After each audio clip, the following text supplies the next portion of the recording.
Hello everyone and welcome back to another Top Heroes video. Today we are going to be going over a guide on troop skins. It's going to be split up into a free to play and a spender guide because you can only get those legendary skins if you're purchasing them. Once you've purchased them, you're able to continue upgrading them free to play, but you do have to initially purchase them. So let's go ahead, dive right into it and see which troop skins you guys need to be focused on for your factions. All right, so to begin, let's go over troop skins and what specifically they are. These are skins that are applied to your soldiers. So it's going to be giving you soldier boosts depending on what type of skin you have equipped. You have both epic and legendary troop skins, as well as some rare ones that you can upgrade should you choose. However, even free to play are able to get the epic skins as well. So you can go in and just apply these troop skins into your queues. It is important to note that if you have a legendary troop skin, like I have the heavy cavalry on right now, you can only apply these legendary troop skins to one queue at a time. That applies to all legendary troop skins. So as you can see, I only have them on my main squad. And then if I click over to my league or my nature, epic skins are able to be on the rest of your queues. So when we click into this, you can see we have our samurai here, and he is going to give us a little bit of a PvP boost when invading castles. So this is a good skin to have for PvP, but all epic are able to go on all queues, legendary only on one queue. Troop skins are managed in the Troop Skin Center. Now this is a building that's going to give you a training cap increase as well as a training speed increase for your soldiers based on the level that you have it at. So once you get it maxed out, it can give you a soldier training speed boost of 82.5 and increase your training cap to 110. You can also have villagers that are going to boost this as well, so you would want to increase your training cap and training speeds with those villagers. If you have villager specific questions, go check out my guide and it'll go over all the villagers you want in each of your buildings. The other important building that helps your troop skin leveling is going to be the metal monument. This building is specifically going to be producing per hour a certain amount of metals. So it's important to make sure you're leveling this up as well as you're progressing through the game. That way you can get more metals per hour and continue leveling all of your troop skins. So here we have our troop skins, and this is again going to be in your troop skin center. So when you click into this, you can see that there is a total soldier buff at the top. This actually combines all upgrades that you've done across all of your skins. So that's going to be the total amount that you have currently based off the promotions and the metals spent in every single troop skin. They don't have to be deployed. It's going to take into account all of them. But then you get additional bonuses based on the troop skins that are actually deployed. So let's go ahead and start with free to play. What skins you should focus on and be upgrading from this point forward. If you are free to play, you have several options to choose from when it comes to both rare and epic skins. I would focus on epic skins because you're able to still progress these skins if you are free to play.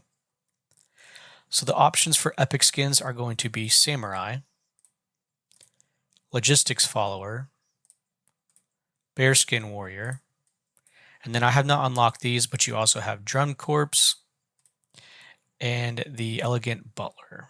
So these options are going to give you different buffs, and you can kind of consider what you're looking at. I'm going to give you what I consider to be the best for PvP and for PvE. So for PvP, you have two options. You have the Samurai and you have the Elegant Butler. Of these options, we want to be on the offensive when PvP. If you're getting attacked, increasing your HP and castle defense is not something that we're going to really want to use. So the best PvP option is going to be Samurai. This one comes pretty early on. You can unlock it and start leveling it pretty early in the game. It's going to give you an increase to soldier attack, HP, just like all skins do. And then the unique ability of this skin is to increase your attack during castle invasions. So if we're doing PvP, it's more fun to be on the offensive, so this is what we're going to focus on. If you are a more of a PvE focused player, you can focus on Bearskin Warrior. Again, you're going to be getting the attack and HP boosts, and then the unique ability for Bearskin Warrior is going to be an attack boost in PvE battles. So that's going to be all of those rallies that you do on Legion bosses, whenever you're going and attacking all open world PvE events, you're going to get bonuses based off the level of this skin. Some other options that some players do use, I do not, but some do. They have leveled up Logistics Follower because it's going to be giving a increase to rally members' HP. So this can be beneficial if you're maybe a free-to-play guild and you're struggling against high-level Legion bosses. Increasing HP of all ally members could be beneficial. And one final free-to-play option is going to be Cavalry. When you're leveling these, you can actually increase their rarity from just rare to epic once you get them to level 100. So if you're leveling up your troops here, this is a good option because you're able to trade them in pretty easily and can increase your PvP march speed, which is a good and unique ability that's actually comes from a legendary heavy cavalry skin as well. If you are a spender, you're going to want to tune in now. So the same applies. So like I said, those legendary skins can only be applied to one queue. So if you're PvP focused, you'll want to focus on Samurai for your other 3 queues. And then we'll go into what other options you can choose for PvP, PvE moving forward. So all legendary skins must be purchased, but once you've purchased them, you are able to go to your shops and trade for a legendary troop skin with guild honor. So once you get 12,000, you can get these legendary troop skins. It resets every week. So as long as you're getting a lot of those tokens, so focus a lot on guild race to get a lot of those points. You can every single week get a legendary troop skin and never have to purchase another one of those skins from packs again. Of the options for PvE, the best is probably going to be Siege Vehicle because you're going to be dealing more damage to monsters in ruin captures and throne war battles, ruins as well. You're going to be doing additional building HP damage, so it's going to be allowing you to do more damage, get more rewards during all of those ruin captures. And then on top of that, it does have some PvP stats as well. So for an overall skin, well-rounded for both PvE and PvP, Siege Vehicle is probably your best bet. You kill an extra 10% of all enemy players' training ground soldiers. So this is a good option as well to decimate some of your opponents in PvP. For PvP, you actually have several skins that are focused primarily on PvP. So the Honor Guard is going to give you a damage reduction boost when being attacked. We don't like that one because we want to be on the offensive. We do not want to be getting attacked repeatedly. So that is not one that I would recommend. You also have Brave Fighter. That's going to allow you to defeat an additional team during PvP. What does that mean? So this is a skin that you would want to use if you are a big whale who's trying to take over the castle in the middle. And what happens is as you are attacking and trying to conquer, for instance, right now we're in the World Tree Season 1, you're only able to knock out 5 at a time, 5 enemies. So if you are using this skin, however, it is going to allow you to increase that number to 6 and allow you to defeat 1 additional queue that is attacking you or that you are attacking. So that can be beneficial to bust through in PvP. That's really one scenario for using it because a lot of times when you're attacking other castles, those castles aren't really being reinforced. And if they're not being reinforced, you're not going to be defeating additional teams anyway, so you won't hit that cap. So the better option is going to be our heavy cavalry. you're going to be getting increased damage to 4.8% while you are doing a castle invasion. So it's going to be allowing you to get a boosted damage increase off of that. On top of that, your PvP march speed is increased.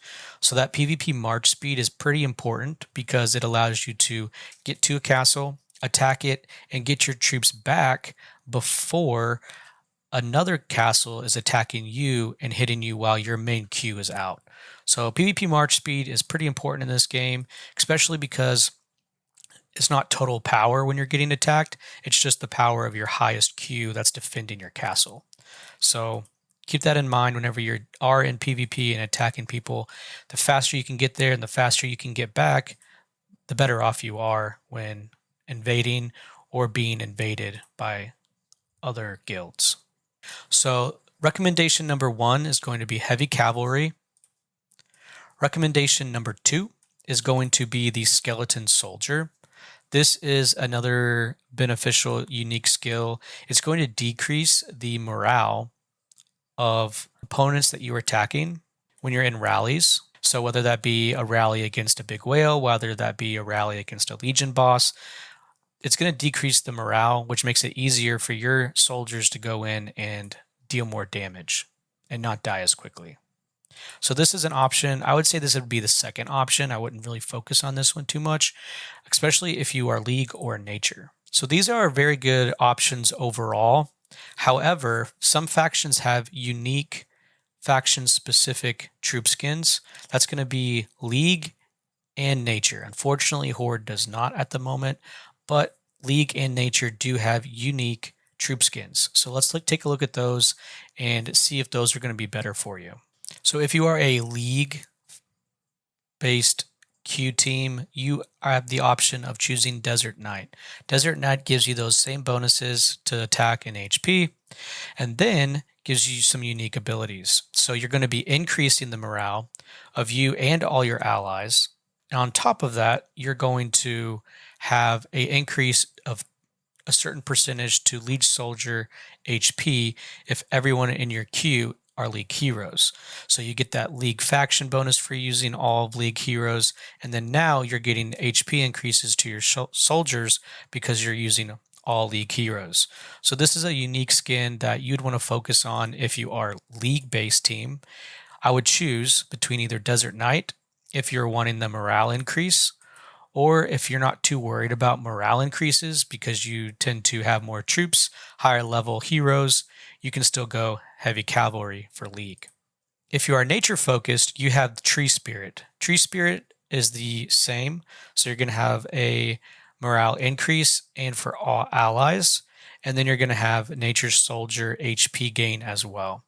It's just another unique skin, just like the League one, that can be beneficial if you're a all nature queue as your main queue. Hopefully this video was helpful for all of you and gives you some good insight into which troop skins you need to be focusing on. Make sure to give the video a like and subscribe to the channel, and I will see you all in the next video.